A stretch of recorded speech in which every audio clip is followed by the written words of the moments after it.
Здравствуйте, друзья. У нас в гостях Роман Сафиуллин. Ром, привет. Сразу после матча тебя вытащили. Извини, что так получилось. Расскажи, как вообще, как матч шел? Я как игрок, не как журналист хочу. Я понимаю, тяжело. Понимаю, у меня таких моментов было миллион. И вот просто расскажи, как ты думаешь, как матч шел, что, допустим, произошло или что-то такое. Ну, в первом сете мне удалось сделать брейк достаточно рано и удержать свою подачу. Потом на 5-3, 5-2 дали новые мячи, и он взял свою подачу легко, и это я, наверное, потерял концентрацию на 5-3, 30-15, двойную дал, потом слева ошибся чуть-чуть в аут, и потом еще раз тоже справа, то есть, и потом он тоже уже прибавил, и как бы стало намного сложнее играть. Ага, то есть, это следствие, ты рассказал. Как ты бы сказал, в чем может быть в этом причина, может быть? Просто еще раз, мне просто самому даже как-то интересно для себя. Скорее всего, провал концентрации. Который тяжело вернуть обратно? На 5-3, да, то есть когда ты ведешь игру, а потом где-то сам отдаешь сопернику инициативу, и как бы он уже начинает по-другому играть. Понятно. Просто ты уже в курсе, я тебе много раз говорил, и я просто восхищаюсь на самом деле реально твоей игрой, без шуток вообще. Мне очень нравится, как ты играешь. Вот скажи мне такой момент. Вот как ты думаешь, что? Потому что для меня ты это где-то прям вот там высоко в рейтинге. Как ты думаешь, что конкретно может тебе мешать вот этот вот следующий шаг сделать и следующий дальше? Потому что ты уже показывал классную игру. Скорее всего, психология. Как бы в голове проблемы. То есть как бы в игре там все это можно отработать как бы на корте, но в голове это нужно работать постоянно. Нет, люди должны понимать, да, что психология это не значит, да, то есть это просто именно спортивная какая-то история, да, в том смысле, где в какой конкретный момент, как себя повести, то есть вот на тех же там, не знаю, там 5-3, 30-15, ты говоришь, двойная, это же тоже, по сути, может быть психология, а с другой стороны, это какие-то принятые решения, правильно? Да, где-то может поспешил по принятию решения, то есть все возможно, поэтому надо в этом разбираться.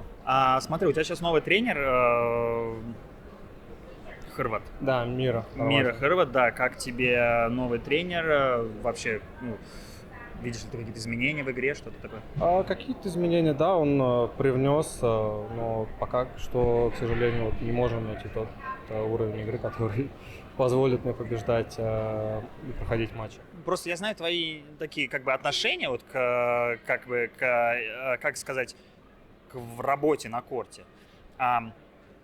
И иногда я так понимаю, что это не зависит, да, от тренера или там как он его подходу. То есть ты имеешь в виду, что должно просто все сложиться, как ты говоришь, там, допустим, психология и тренер. То есть, как бы я так понимаю, что тебе сейчас тренеру все нравится, но пока тебе не очень нравятся результаты.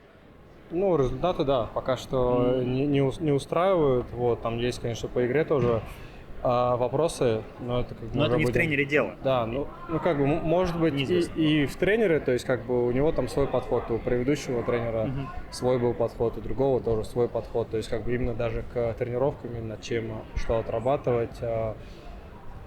Понятное дело, что в большей степени от игрока как бы зависит, то есть может быть и без тренера там хорошо может выступать. Смотри, мы сейчас с Стефаносом Циципасом разговаривали, и я ему задал такой вопрос, очень интересный для меня сейчас тоже. Это психологическое состояние игроков, точнее, как они пытаются тренировать. То есть они именно не то, что они там себя чувствуют плохо или еще что-то, а именно как они пытаются стать лучше. Джокович в свое время говорил то, что я тренирую свой mental strength еще так же, как там удар справа, удар слева. Ты вот говоришь что какая-то есть, допустим, проблема психологии. Я считаю, что это у каждого игрока. То есть это не то, что что-то. Вот ты занимаешься чем-то вот в этом плане? Да, работаю с психологом. То есть надо как раз момент именно под теннисный психолог. Я понимаю.